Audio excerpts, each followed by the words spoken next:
Well, We're rolling. okay. Awesome. So tell me more about the objective of this video series. Yeah, I know a lot of interesting people in the beer world, and I think other people would like to hear from them, what they have to say, what they're doing. Especially, I'm interested in talking to people who have pursued Cicerone certifications and like seeing, why they did it, Right. how it's helped them, what their goals are with it. Yeah, just like in your case, you're doing this very interesting research. You're a doctor of clinical psychology, yeah? No, experimental psychology. Experimental psychology. Yeah. And that is that very data heavy? Yeah. Okay. That's how I got into it. Yeah, so my postdoc was on ecological psychology, really focusing on environmental issues from human aspects. That's how I got into being involved in climate change research. Very cool. Yeah. So, Dr. Asa Stone. Yes. It's great to meet you. Nice to meet you, Chris. We're in Amsterdam. Cheers. We're here for Carnivale Brettanomyces, the 9th Carnivale Brettanomyces, although my first. And your first as well? This is my second time. Oh, your second time here? Yep. Very cool. I'm pretty excited. So it starts tonight. Yes. And we'll both be there at the opening event at Oedipus. Looking forward to it. Yeah, which just got bought, right, by Heineken? Not necessarily built, but they purchased a stake. A stake. Yeah. Gotcha. I've seen you online, sort of like you seem to have become kind of popular, or at least followed by everyone I know recently in the last year or two, I think. And the work you're doing sounds very interesting. You come, I used to be an attorney, and I got into the beer biz, and then so you also come from a sort of non-traditional background, Right. which is interesting. First, I'm interested to know how you went from experimental psychology and got into beer at all, which sounds like it's through climate change work. Yes and no. So that was definitely one of the route. But when I was in college, I discovered craft beer, like many people did. One thing led to another. I started home brewing. I'm a type of person who really wants to know what's in it, how to make it. So I go to places that I've never been. I would try the traditional food, and without looking at the recipe, I would try to recreate it. And then go back to the recipe and see what I missed. And those are some of the things that I do just for fun. Yeah. So when I got into craft beer, I wanted to know how it's made. Yeah. And I really wanted to know more. In about 2015, I learned about the Cicerone certification program.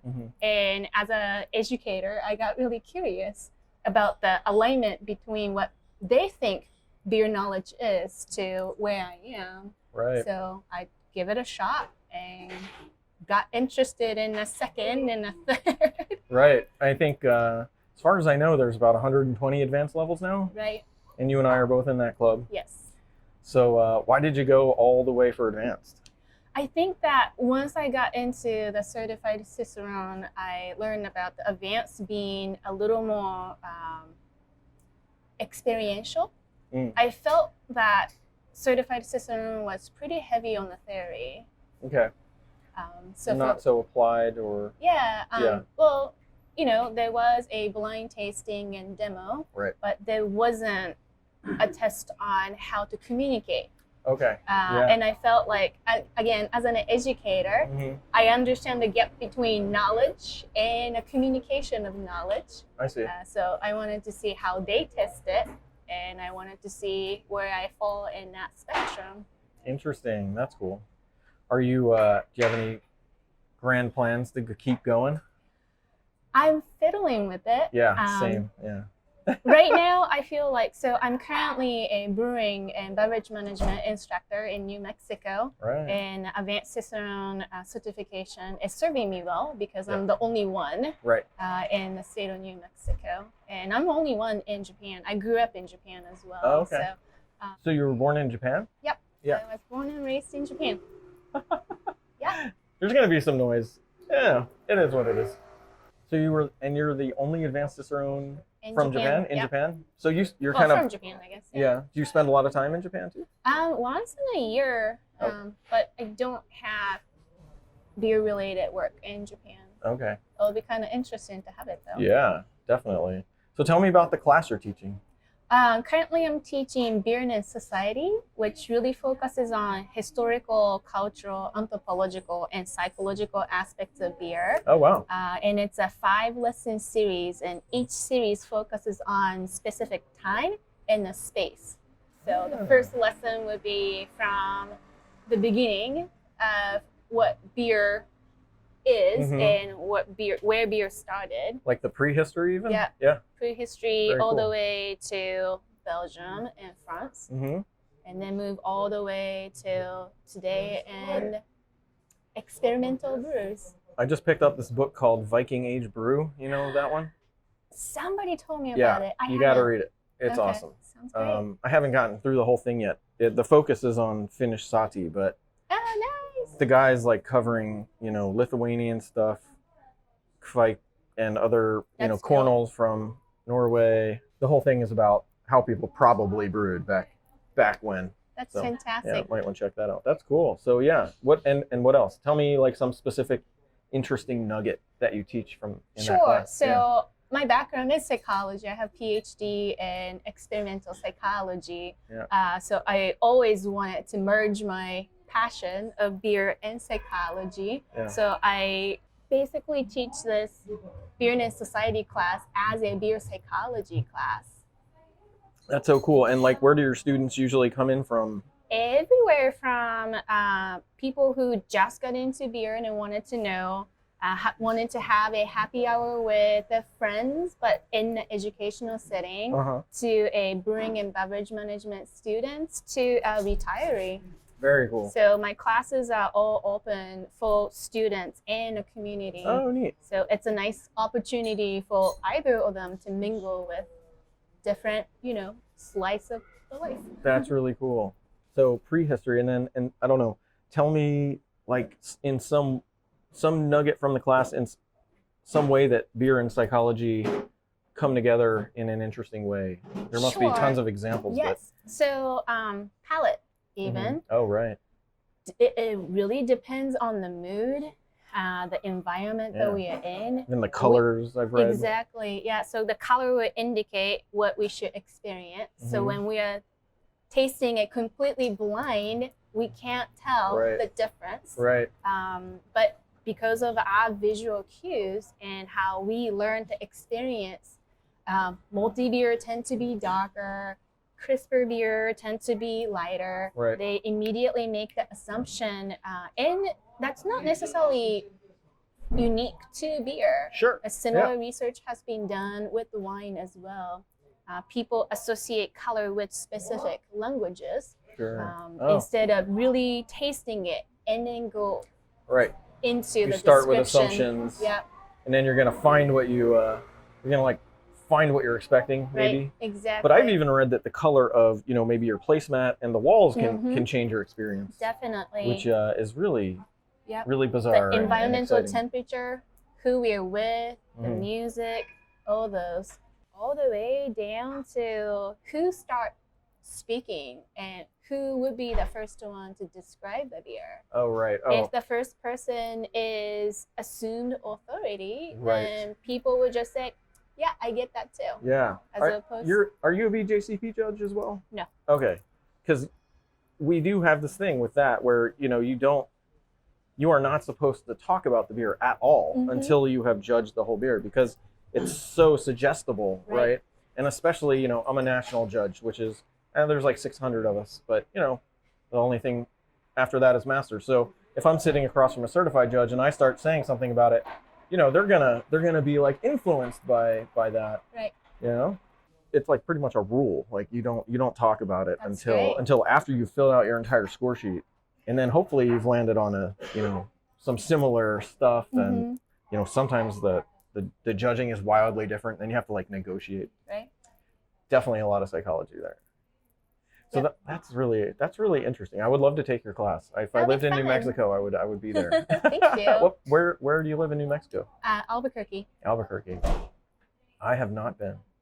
That's a pretty place. It's Come funny. over. Yeah, I I'll would show love you to. around. I would love to. It's funny. We live, not close to each other, San Francisco, Albuquerque, but it's funny to meet on the other side of the planet. That's true. Yeah. So that's really, it worked out. That's cool. And so I've seen that you've spent a lot of time in Belgium, I think just from seeing your social media feed. You seem to have like a very strong relationship with the Cantillon folks and other lambic producers. So I'm really interested to hear about what you're working on there. You're gonna do a panel discussion here at Carnivale Brettanomyces in Amsterdam tomorrow morning or Saturday morning.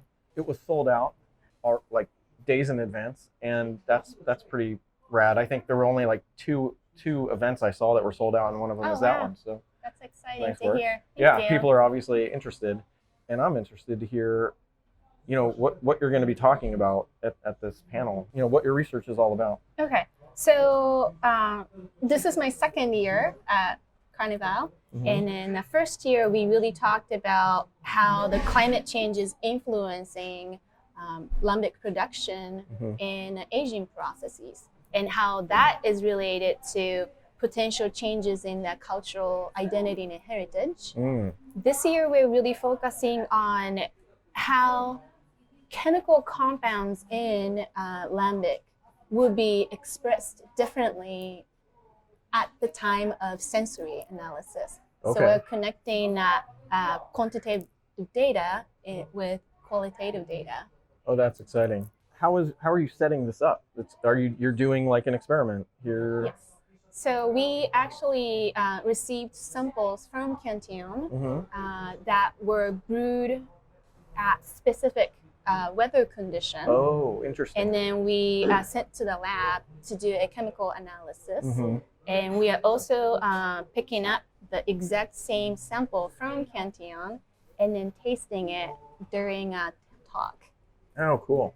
And then Jean will be with us, and then he would guide us with his sensory analysis. Okay. That's really neat. Yeah.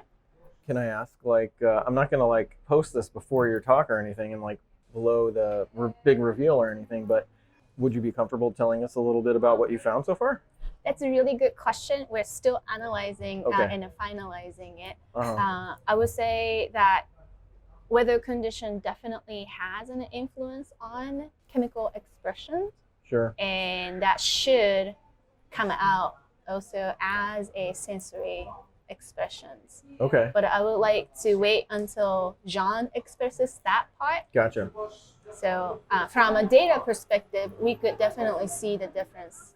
Oh, really? Yeah. So that is an interesting part, that climate change will influence the inoculation process as well as aging process, depending on the temperature and the fluctuation of temperature.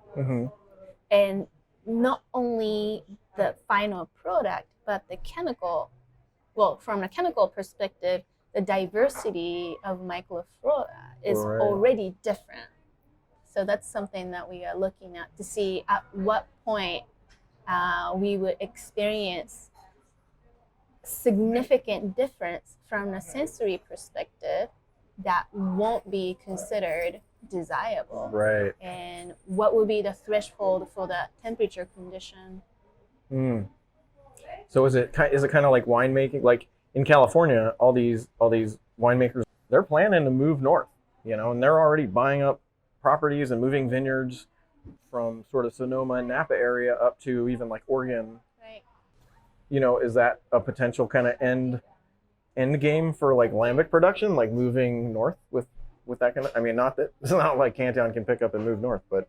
Right, so that is one of the technical solutions, yes? That if the weather condition in that local area is not desirable, the solution is to move to somewhere that has that desirable characteristics. But at the same time, because of that natural fermentation bit, would that same colony of microflora would be present in that new area? A, we don't know that. Right. And B, that may be a technical solution, but that's not a culturally appropriate solution. So again, my background is psychology, so I really am sensitive to that. That yes, there are solutions that you can propose, but would that be acceptable to ensure that they feel that resilience in terms of that cultural and societal identity? Right. Yeah, that is so interesting. It's it almost comes down to branding and authenticity issues. I mean, maybe at that point, because I don't know, Goose Island made the same exact beer as Sante Darius. It's just an authenticity issue there. It doesn't matter. People would want the Sante. I mean, I think, but I don't know. It could be the same kind of deals. Like if Cantillon starts doing something like fermenting with more temperature control, it might not feel authentic to their history. You know? Right.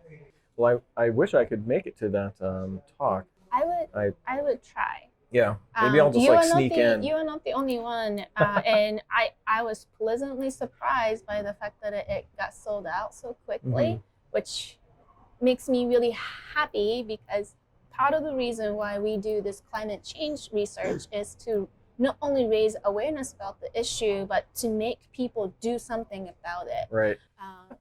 Again, as a psychologist, I understand the difference between information dissemination and fostering actual behavioral change. And I hope that people who are passionate about the traditional way of brewing, or even the product, which is lambic, to try to start doing something to address the climate change. That would be wonderful. Shouldn't be a big ask, but it is literally the biggest ask. Right.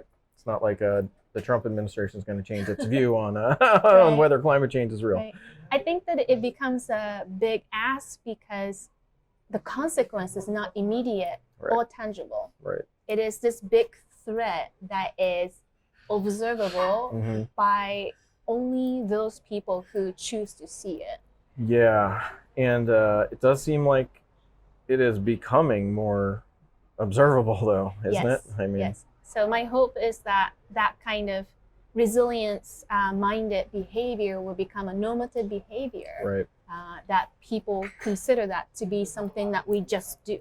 Sure. Yeah. I mean, the scary scenarios are very scary, and they're not as far off as people think. Right. I don't think you have to get doomsday-ish about it. By the time folks like us are at retirement age, I mean, people could be getting displaced, food sources could be changing. Anyway, we don't have to get into that, but it's very scary stuff. I mean, it's like apocalyptic kind of stuff. Yeah, definitely. Yet both of us flew all the way from the U.S. to Amsterdam. We're contributing to the downfall of lambic and mankind.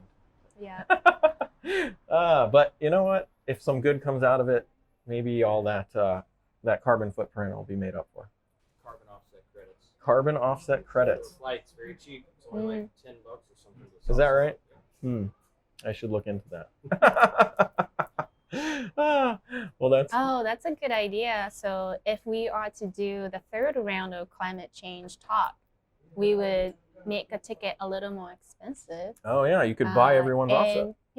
Yeah. To say that the part of the proceeds would go to. I don't People know will pay anything for some Cantillon. So just give them a little extra.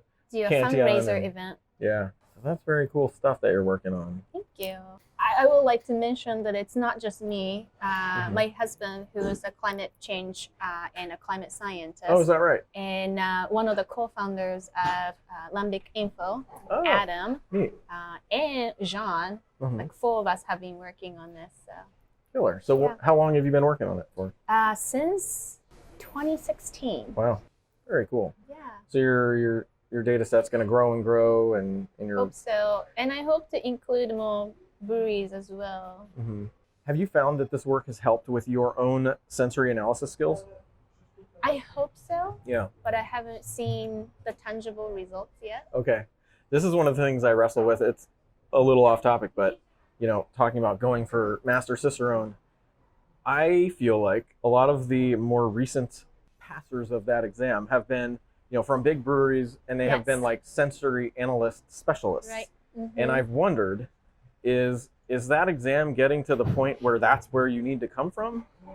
Which means that someone like me is going to have a lot of trouble passing. Right.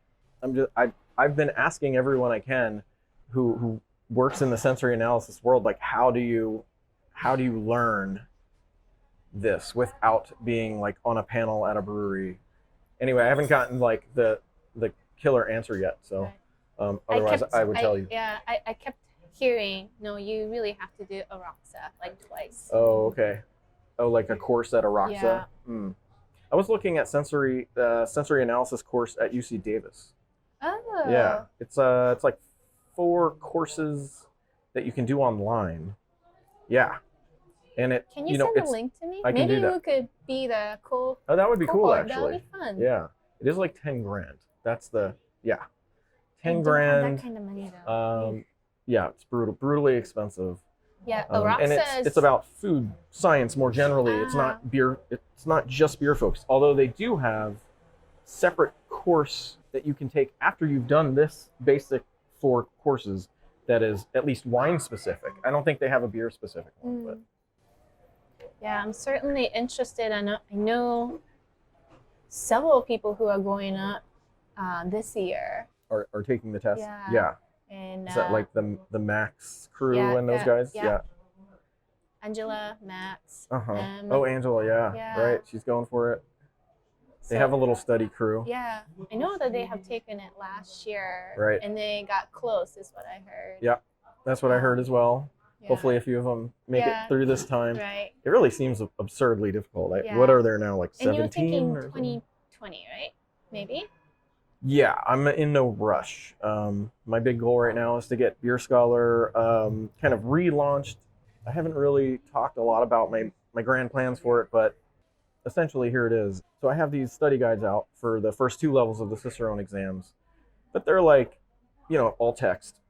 And I put them out. I didn't think it was going to be some big deal thing. And then as soon as they were out, they started selling well, but my big plan at that time, which was 2014-ish, was I wanted to open a bar. So I did. I opened Old Devil Moon in San Francisco with a couple partners. I can't wait to visit. Yeah, it's a pretty great spot if I, toot my horn a little bit. Mm-hmm. It is now running very smoothly. It was never my goal to be the GM of this bar or to even bartend all the time, So I did do that for about 2 years, a little over 2 years. I bartended there frequently, was helping out with the GM stuff, although I'm not the GM. My partner, Andrew Kelly, who's kind of a superstar, handles that the day-to-day. So it has allowed me to step back and say, okay, Beer Scholar has been going shockingly strongly for all these years with almost no attention from me. So it's time to get back in there and relaunch, revamp the whole thing, relaunch. So I want to make a bunch of online courses. Awesome. And just start talking to interesting people and sharing that with folks who are interested in hearing from us, I think. That's great. Because I think we travel in, look, it's beer. It's not like we're, it's not like we're, I don't know, changing the world, huge politicians or business people or something, but we've been doing it for years. We know a lot of people, and other people want to hear from us and them. So I think starting to do some of these podcasty videos and then putting out some content about beer basics. I have ideas for all kinds of different courses I can do beyond just the first 2 levels of the Cicerone exam. So anyway. That's actually fantastic because now that I am fully immersed in brewing and beverage management program, that's something that I'm quite interested in as an educator. So let me know if there's anything I can do to help. I should get some tips from you on how to communicate what I know. That'd be awesome.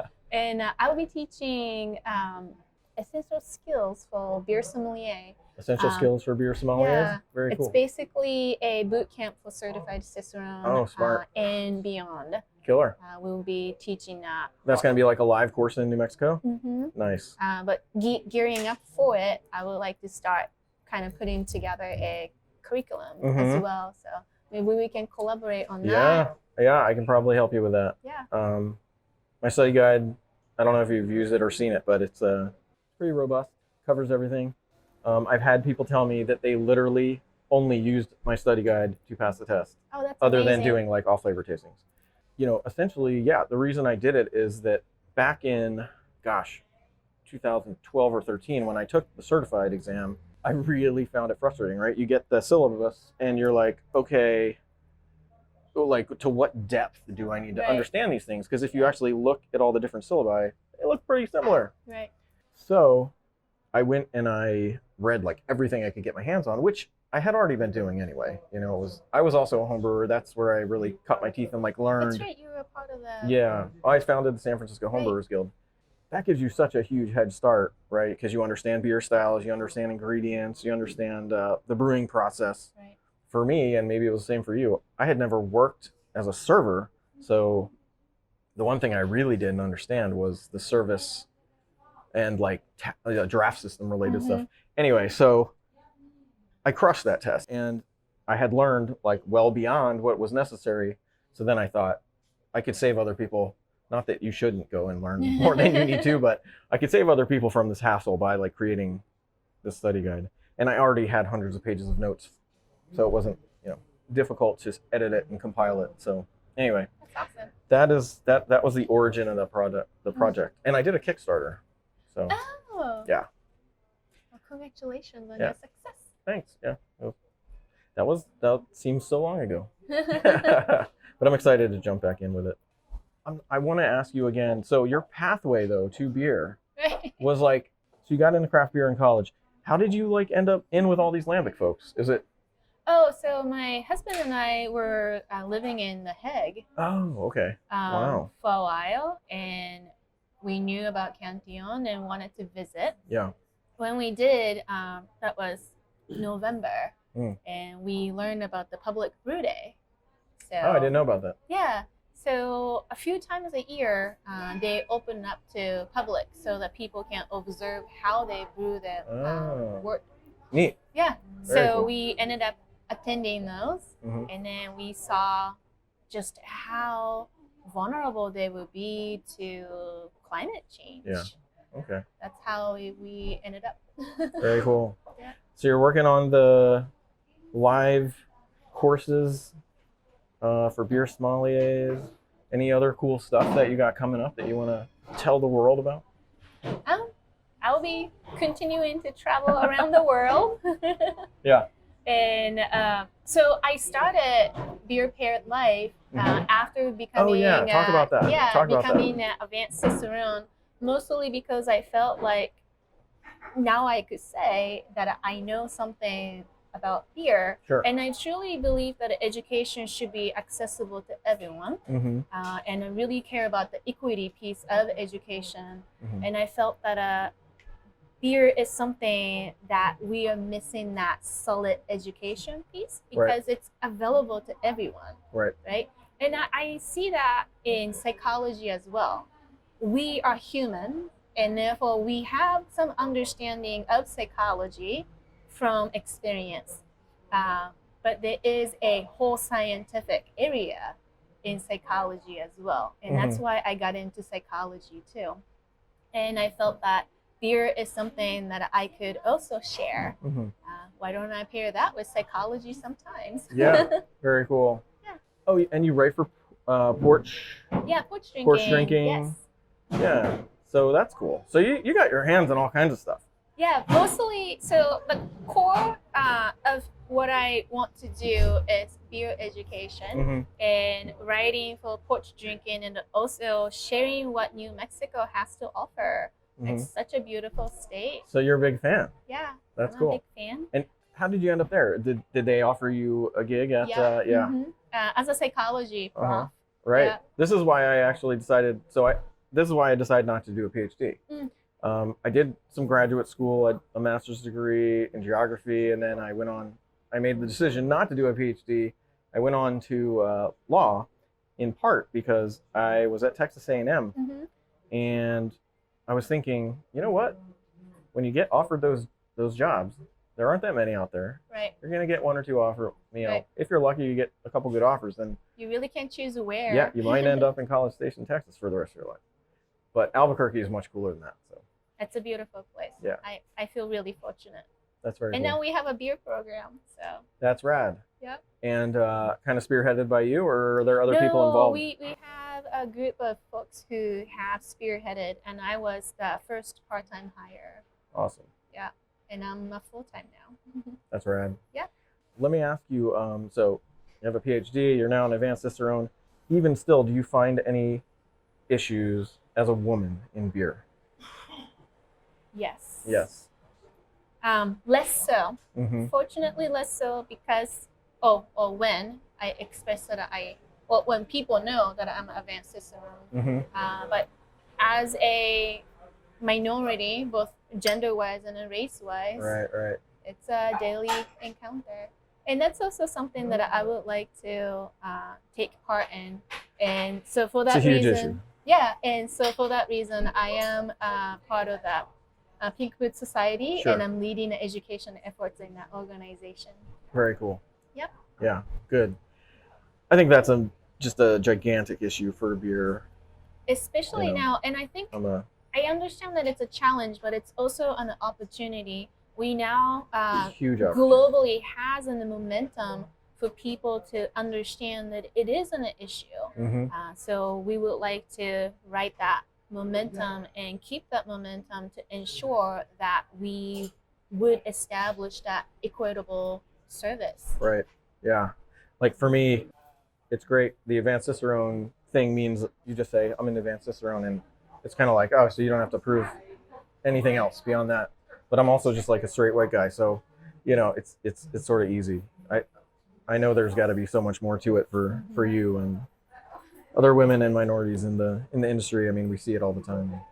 For instance, when I founded the San Francisco Homebrewers Guild, I tried to be as inclusive as possible. Mm-hmm. Just in the spirit of, because I think that's right, and also in the spirit of San Francisco. But it's just so obvious everywhere in the industry that it's an issue. So. Right. And knowledge is not only the small portion of the issue as well. Mm-hmm. That women may not be seen as technically savvy, but also not savvy in general. Sexism is still an issue, unfortunately, from coworker, from the patron, from the world. Yeah. So I'm in it to ensure that I make good contributions to improving that situation. Awesome. Yes. Wow. Cheers to that. Cheers to that. It has been a real pleasure to chat with you, Asa. Yes. Nice to meet you. I'm glad we ran into each other here. Fantastic. I had previously already thought that you'd be a great person to talk to for one of these. I appreciate that. So I'm glad we just happened to be here in Amsterdam together. Amsterdam, of all places. It's a cool place to meet up. Thanks again. Yes. Good luck with your panel tomorrow. Thank you Maybe so I'll much. be there. Let's see what I can do. I know I'll run into you at other events, I'm sure. Yeah. So have a great Carnivale Brettanomyces. Same to you. Yeah. Cheers. Cheers.